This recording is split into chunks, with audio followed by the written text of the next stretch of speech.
అయితే ఇప్పుడు మళ్ళీ మనకి ప్రస్తుతం రాష్ట్రం అప్పుల్లో ఉంది సార్. అయినా సరే కూడా ఇటువంటి సూపర్ సిక్స్ అనే పథకాలను ఇంప్లిమెంట్ చేయడానికి అవకాశం ఉందంటారా? ఖచ్చితంగా ఉంది.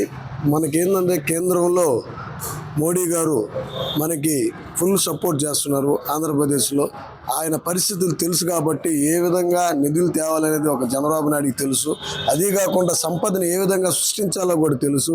అట కేంద్ర నిధులు ఇట రాష్ట్రంలో వచ్చే నిధులు అన్నీ కలిపి అభివృద్ధిలో నడపాలంటే దాదాపు సంవత్సరం నుంచి 2 సంవత్సరాలు మధ్య పడుతుంది. ఇప్పుడు ఈలోపు కొన్ని అమలు చేశారు, మరి ఇంకొక 6-7 నెలల్లో కొన్ని అమలు అవుతాయి. టోటల్గా పూర్తిగా చూసి 2 సంవత్సరాల్లో మొత్తం అమల్లోకి వస్తాయని చెప్పి అనుకుంటున్నాను. Okay sir. అంటే ఆయన కూడా విమర్శలు చేస్తూనే ఉన్నారు. ఇప్పటి వరకు కూడా ఇచ్చిన హామీలు ఇంప్లిమెంట్ చేయలేకపోతున్నప్పుడు మీరు ముందు ఇచ్చినప్పుడు తెలియదా, మీకు హామీలు ఇచ్చినప్పుడు తెలియదా, ఈరోజు అప్పుల్లో ఉందని చెప్పి ప్రజలను మభ్య పెడుతున్నారని చెప్పి అంటున్నారు. దానికి మీరేమంటారు?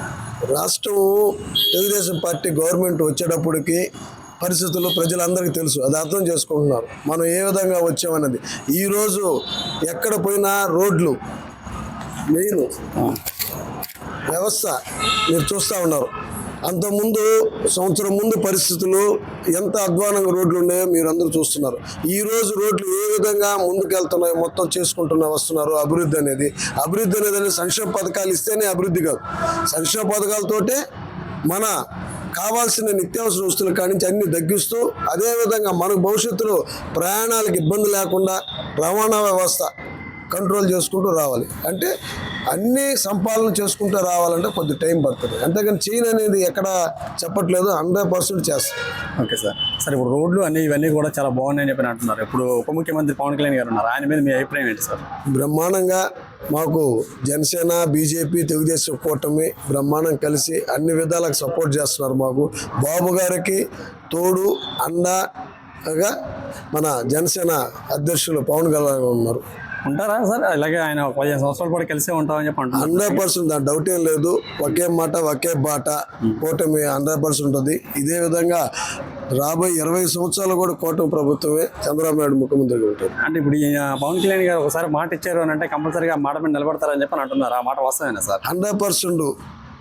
మనం బాబు గారు జైల్లో ఉండి ఇబ్బందులు ఉన్నప్పుడు వచ్చి ఫస్ట్ మద్దతు ప్రకటించిన వ్యక్తి జనసేన నాయకుడు పవన్ కళ్యాణ్ గారు. మనం అది గుర్తుంచుకోవాలి. ఆ రోజు ఆయన చెప్పిన మాట ప్రకారం నిలబడి కట్టుబాటుతో ఈరోజు మనం అందరం కలిసి చేసి ఈ భారీ విజయాన్ని నమోదు చేసుకున్నాము. ఓకే, దాని అదే మీకు ఉదాహరణ. ఈ మధ్యన జగన్మోహన్ రెడ్డి గారు కూడా రాప్తాడు ఒక కార్యకర్త చనిపోతే పలకరించడానికి వెళ్ళారు సార్. అక్కడికి వెళ్ళిన తర్వాత హెలికాప్టర్ దగ్గర సెక్యూరిటీ లోపం అనేది జరిగిందని చెప్పని అన్నారు. నిజమేనా సార్ సెక్యూరిటీ లోపం అనేది? ఎన్ని వాళ్ళు మాట్లాడదు పోలీసు వ్యవస్థ గురించి, లోపాల గురించి వాళ్ళ చెప్పేదే. వాళ్ళ 5 సంవత్సరాలు పోలీస్ డిపార్ట్మెంట్ ఏ విధంగా పనిచేసిందో అందరికీ తెలుసు. ఇప్పుడు ప్రజెంట్ చూడండి, ప్రజల పక్షాన్ని నిలుస్తుంది ఇప్పుడు కూడా పోలీసు డిపార్ట్మెంట్. వాళ్ళలాగా దౌర్జన్యాలు, దుర్మార్గాలు చేయించదు. ప్రజలు అన్ని గమనిస్తూ ఉన్నారు. ఆయన ఏషియాలన్నీ మొత్తం 5 సంవత్సరాల అధికారంలో ఉన్నాడు. పరదాలు కట్టుకుని వచ్చి ముఖ్యమంత్రి ఉన్నారంటే చరిత్రలో జగన్మోహన్ రెడ్డి గారు.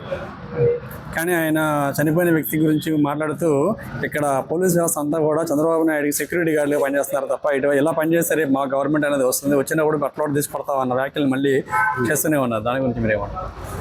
అసలు మేము దాన్ని తీవ్ర స్థాయిలో ఖండిస్తూ ఉన్నాం. ఒక పోలీసు వ్యవస్థని బెస్ట్ పట్టించిన వ్యక్తి ఎవరు అంటే జగన్మోహన్ రెడ్డి గారు. అదే ఈరోజు ఆంధ్రప్రదేశ్లో పోలీసు వ్యవస్థ ఏ విధంగా పనిచేస్తుందో ప్రజలందరూ చూస్తూ ఉన్నారు.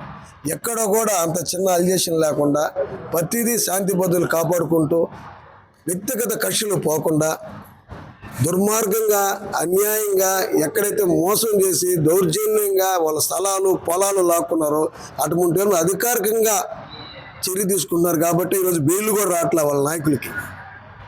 కారణం ఏంటంటే ఇదే దానికి నిదర్శనం. ఓకే, అంటే ఇప్పుడు మన లోకేష్ గారు కూడా రెడ్ బుక్ రాజ్యాంగాన్ని మెయింటైన్ చేస్తున్నారు అంటున్నారు. నిజంగా సార్ ఆయన రెడ్ బుక్ రాజ్యాంగం అనేది కష్టపూరితంగా చేస్తున్నారా? కష్టపడిన వారి కోసం అది కష్టపూర్తం కాదు. రెడ్ బుక్ రాజ్యాంగం అనేది ఎవరైతే దుర్మార్గంగా తెలుగుదేశం కార్యకర్తలని ఇబ్బంది పెట్టారో, ఎవరైతే దుర్మార్గంగా ఎక్కడెక్కడ తెలుగుదేశం కార్యకర్త పొలాలని లాక్కున్నారో, ఎవరైతే దుర్మార్గంగా మన తెలుగుదేశం కార్యకర్తల్ని నిలవన చంపించారో అటువంటి వాళ్ళు ఎంక్వైరీ చేసి పక్కాగా జెన్యున్గా నిజంగా వాళ్ళు తప్పు చేశారంటేనే వాళ్ళని అరెస్ట్ చేయడం జరుగుతుంది. అది కూడా ఏంటంటే పోలీస్ డిపార్ట్మెంట్ ఒకవేళ కక్షపూరింపు చేయాలంటే సంవత్సరం పట్టబడలే. గవర్నమెంట్ రాగానే నెలలోనే అందరూ లోపలేసి ఇవ్వచ్చు. అట్ట కాదు, చట్టం తన పని చేసుకుంటూ ఎవరైతే కష్టపడి కార్యకర్తల్ని, తెలుగుదేశం కార్యకర్తల్ని పనిచేస్తున్నాడు యాక్టివ్గా అనే వ్యక్తిని టార్గెట్ చేసి చంపారు చూడండి, వాళ్ళైతే తెలుగుదేశం పార్టీ వదిలే పనేలే. ఎందుకంటే అది చట్టపరంగానే చర్యలు తీసుకుంటారు. సరే, రాబోయే రోజుల్లో మన రాష్ట్రంలో పెట్టుబడి పెడతానికి కంపెనీలు వస్తాయంటారా? ఆల్రెడీగా మీరు చూస్తూ ఉన్నారు, ఈ మధ్యకాలం సంవత్సరంలోపు ఎన్ని కంపెనీలు వచ్చారో మీ అందరూ నేను చెప్పలే. రాబోయే కాలంలో మన ఆంధ్రప్రదేశ్ స్వర్ణాంధ్రప్రదేశ్ అవబోతుంది. ఇంకా 40 సంవత్సరానికి మన ఏ విధంగా అంటే హైదరాబాద్ తరహాలో మరొక రాష్ట్రంగా మనం ఏర్పడద్దని చెప్పి ఆశిస్తున్నాం. కానీ పెట్టుబడులు పెట్టే వాళ్ళు, కంపెనీ వాళ్ళు కూడా జగన్మోహన్ రెడ్డి చూసి భయపడుతున్నారంటారా? అంటే ఈయన మళ్ళీ వస్తారేమో, మేము ఏ విధంగా పెట్టుబడులు పెట్టాలని అడుగుతున్నారు. 100% దానికి డౌట్ ఏం లేదు. జగన్మోహన్ రెడ్డికి రారు, కానీ ఉన్న కంపెనీలు వెళ్ళిపోయి చంద్రబాబు నాయుడు మటుకు ఉన్న కంపెనీలన్నీ తిరిగి వస్తాయి. డెఫినెట్గా చంద్రబాబు నాయుడు గారి మీద అంత నమ్మకం ఏంటని ఒక మాటలో చెప్పండి, ఏమంటారు? అంటే ఈరోజు పరిస్థితుల్లో మన రాష్ట్రం తెలంగాణ ఈ రెండు విడిపోయిన తర్వాత మన భవిష్యత్తు ప్రణాళిక ఏ విధంగా ఉంది అనేది ఒక విజన్ ఉన్న నాయకుడు ఎవరు ఉన్నారంటే అది చంద్రబాబు నాయుడు గారు. చంద్రబాబు నాయుడు గారు విజన్ ఉన్న నాయకుడు, ఏది కూడా ముందు చూపుతూ ఆలోచిస్తారు. ఆ రోజు హైటెక్ సిటీ హైదరాబాద్ని ఇంత డెవలప్మెంట్ తీసుకొచ్చింది ఎవరు? చంద్రబాబు నాయుడు గారు. దాన్ని బట్టి మీరు ఆలోచించండి ఏంది పరిస్థితి అంటే. బాబు గారు విజన్ ఉన్న నాయకుడు. ఓకే, కూటమి ప్రభుత్వం గురించి చెప్పాలంటే ఏం చెప్తారు సార్? కూటమి ప్రభుత్వం మనకు అన్ని విధాలుగా కేంద్రం సపోర్ట్ చేస్తూ ఉంది. అదే కదా పవన్ కళ్యాణ్ సపోర్ట్ చేస్తుంది, అది చెప్పాను కదా మనకి. ఓకే, అందువల్ల ఇబ్బంది ఏమి లేదు మనకి, బ్రహ్మాండంగా. Thank you sir.